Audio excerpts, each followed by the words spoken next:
So look at here, Biden appointed a fiery critic of big tech to head the Federal Trade Commission. Here to discuss this and much more, Trish Regan, host of the Trish Regan Intel Show. Always great to have you on, lady. So you are pleasantly surprised, I hear, by this new FTC head. Lena Khan is her name. She's young, no fan of big tech, the oligarchy there. Why are you encouraged?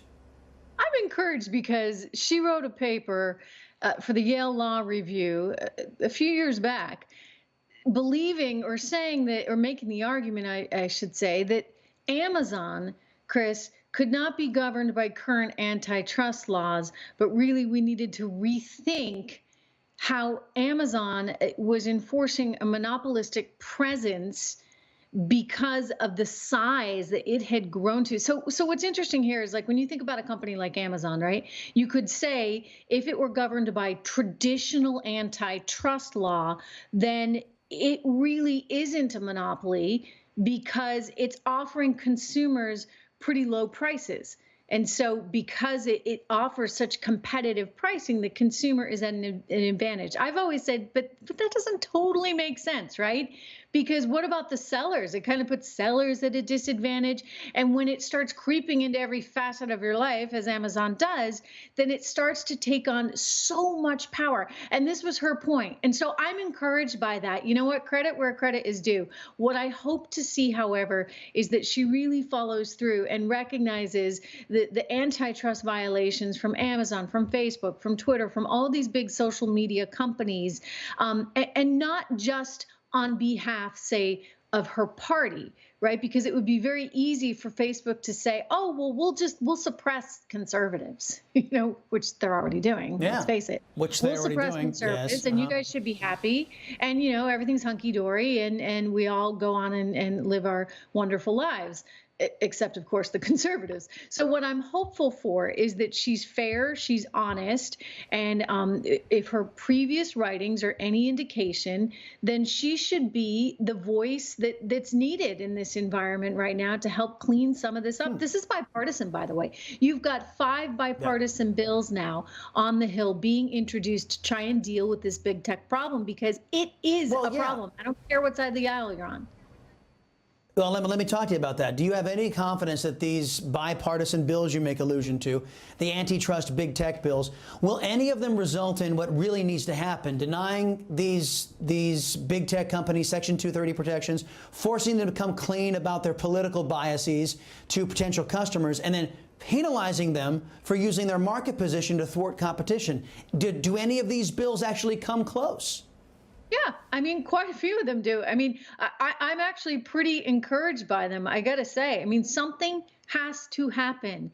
When you think of the sort of perversion that they've infiltrated into society, the way even young people are taken advantage of with the sort of social media influence, all of it is a problem. And granted, we all need to do our part, right, to wean ourselves off of it.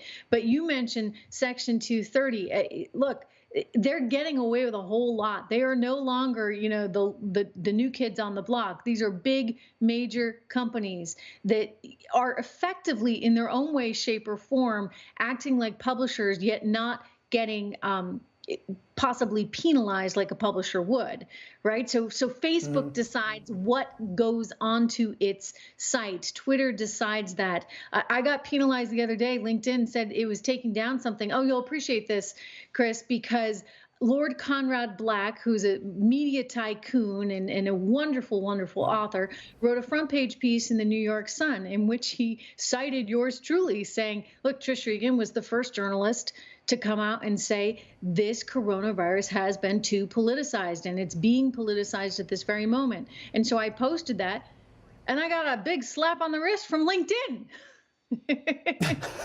Doesn't adhere to their standards. Hey, look, why? Because somehow, I don't know why, but yeah, I know they get too much power. Look, I want to get to inflation really quickly. The Fed raised their forecast drastically today, even though they left for interest rates alone. Socialist inflation harms minorities, women, the working poor, yet financial press mostly, aside from you, seems to not care about this. But it is a big problem. Well, look, the financial press just wants the market to keep going higher so people keep tuning in, right, to their shows. There's also, I think, a very left-leaning element in the press that wants the market to just keep going higher, and they don't care how it's going higher, right, even if it's fueled artificially with this so-called sugar high. I have been pounding the table. You know, I've been on your show multiple times since January saying inflation is here. Not that it's coming, that it's here. And if you look at all the indications, you're seeing it. Food prices are going up. Real estate prices are going up. Energy prices are through the roof. All these things that we consume and use. And yet the Fed's like, oh, nothing to see here. Don't worry about it. Well, they finally, again, credit where credit's due, they finally came out today and said, you know what, maybe we might have to raise rates earlier than we anticipated. They were going to wait till 2024. And now they said maybe it'll happen at the end of 2023. I bet that it will have to happen. If they don't do it, it's going to be problematic. It's going to have to happen before 2023 because, look, we just got the latest read on producer prices just the other day, up 6.6% on the heels of 5%. Crazy. Everything's going up.